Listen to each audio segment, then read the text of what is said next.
In this video, we are going to understand these three combinations.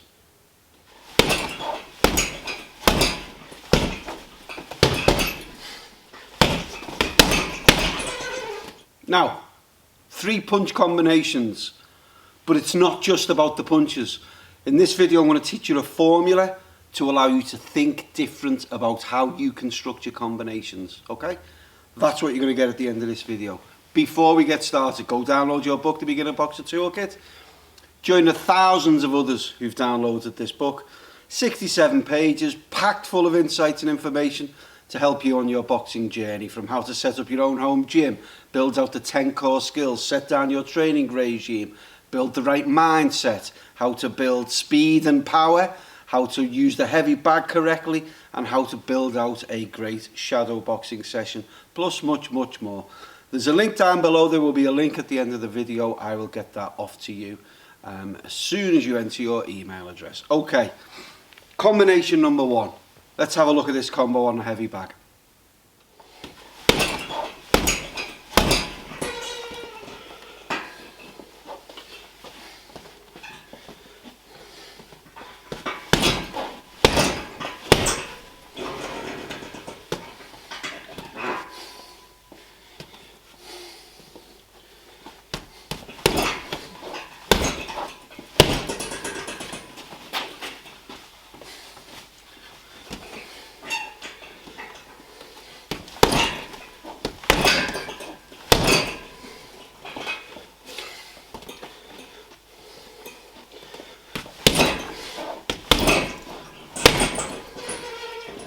Okay, so what's going on there? We have 3 punches. We are starting at close range. Now you'll see the lines on the floor. The first line represents close range, the second line represents mid-range, the third line represents long range. Long range, close range. Okay? Really simple. Central line, make sure you keep your stance clean and straight, and we do not end up like that. Never ever walk the tightrope. Okay, let's look at that first combination. So, I mean, just at a little bit of speed, it's a backhand uppercut body, backhand uppercut head, straight backhand head. 3 clean shots, all with the same hand. Aim for technical precision. So when we drive that backhand uppercut into the body, drive off the back leg, that hip goes round and up. Okay, so we want it to kind of go in that direction. So it goes, elbow scrapes your ribs, aiming under the solar plexus. So it's there. Don't try and hit too hard.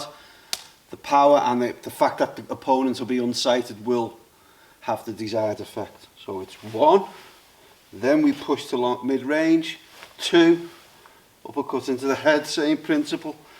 Don't wind it down. What really matters is we're driving from the feet and the hips are doing the work. So it's 2, then we push to long range, and it's the straight backhand. Okay? Now, when you come into combinations, think about it in this way. You have 2 targets, head and body. To each target, you have 3 trajectories, roughly. Okay? 3 trajectories to get your punches onto that target. Centre line, flank, flank. Centre line, flank, flank. Okay? 2 targets, 3 trajectories. In that combination, we switch target. So the first target was body. The target for the second 2 punches were head. But we sent them all down the same trajectory, all down the centre line, okay, with the same hand. You can switch. If you hit one flank, you can expect an opening in the centre line or the other flank. If you hit the centre line, you can bring the arms forward. You might open targets on both sides. Okay, you might open up the flanks. Something people will often say: never, ever move in a straight line when you're backing away from opponents. Nonsense. There's nothing wrong with moving out in a straight line. Where the problem is moving out in a straight line all the time. Switch your patterns up. So what I would say is, Never ever constantly repeat the same pattern of exit when you've landed your shots. That's combo 1.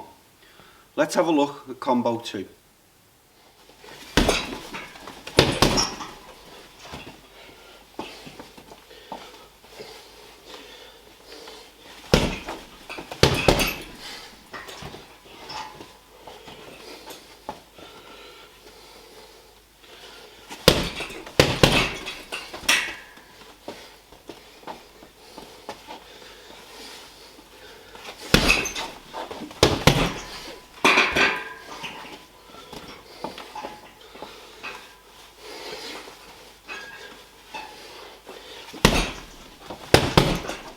Okay, so what's happening with that combo?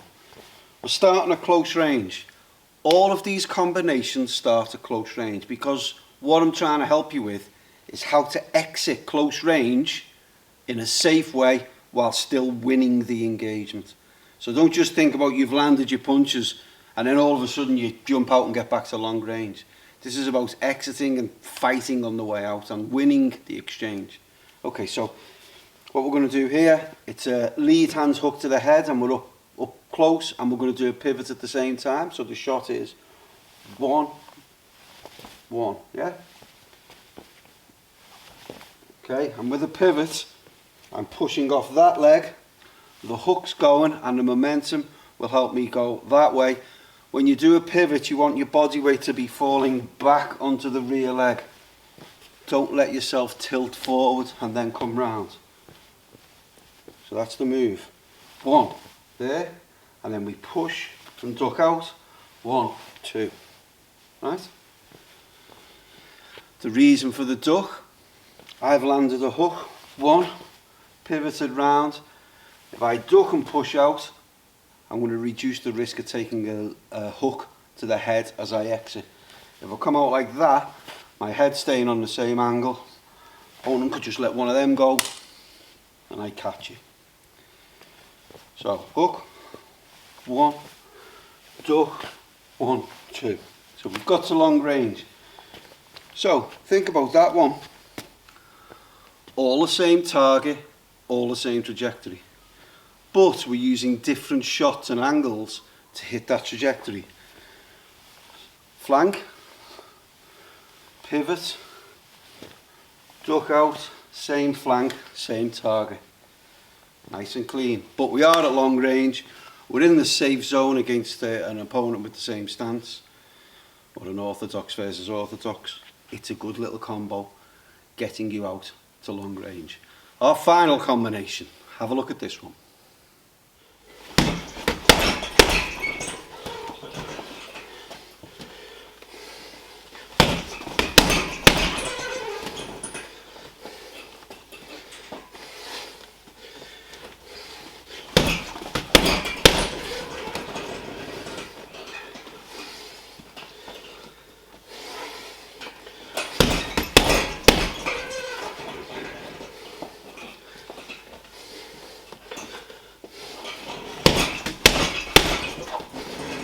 Okay, getting a little bit fancy now. We're incorporating the angle sidestep, a great move. First runner you really saw do it to an elite level was Mike Tyson. What we're talking about here. Close range, we throw the lead hand hook, so the left hook for me. So it's there, that's the left hook. And then we're going to do an angled stance, a stance switch out to my right. So how do we do that? I'm in my boxing stance, and what I want to end up being, I want to kind of end up being in a southpaw stance but facing that way. Okay? Sounds a bit odd. I'm in the orthodox stance now. Now I want to get to a southpaw stance facing that way. So I'm going to push off that back foot, that front foot goes and the back foot follows. So from there we go 1, and you can see that line on the floor would go from the toe on the front foot to the heel on the back foot. And I'm now in my stance, southpaw stance, facing that way. So it's 1, stance switch, 2, 3. 2 hooks to the head, double hook to the head. So think about the target and flank, the target and trajectory point. Target, head, flank, stand switch, double hook, centre line. So we're using a hook to attack the centre line. Does that make sense? 1, 2. Of course you could switch it target body to head. So you could do the hook, 1, stand switch, 1, 2. Equally good combo, you're switching target and head. That's a really good, and we've ended up in the safe zone. Okay, we're in the southpaw stance, but there's nothing stopping me then firing back and getting back into my orthodox stance at long range. Point being, I've executed, I've won the exchange up close, and I've won the exchange on the way out, and I'm now back at long range, ready to go again. So what can you come up with? You know, if you think about that, get a pencil and a piece of paper. 2 targets, head, body, 3 trajectories. Think about all the punches you can overlay. You've got jab, backhand, the 3 types of hook at all different ranges, uppercuts, screw shots, you name it, okay? And overlay them all and sit down and think whether you can come up with particular combinations.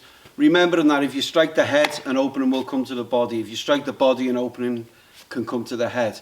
If you hit the centre line, an opening can come along the flanks, and if you hit the flanks, an opening can come along the other centre line and the other flank. I'm going to stop. Don't forget, download your book, The Beginner Boxer Toolkit. You'll not regret that. I will see you in the next video.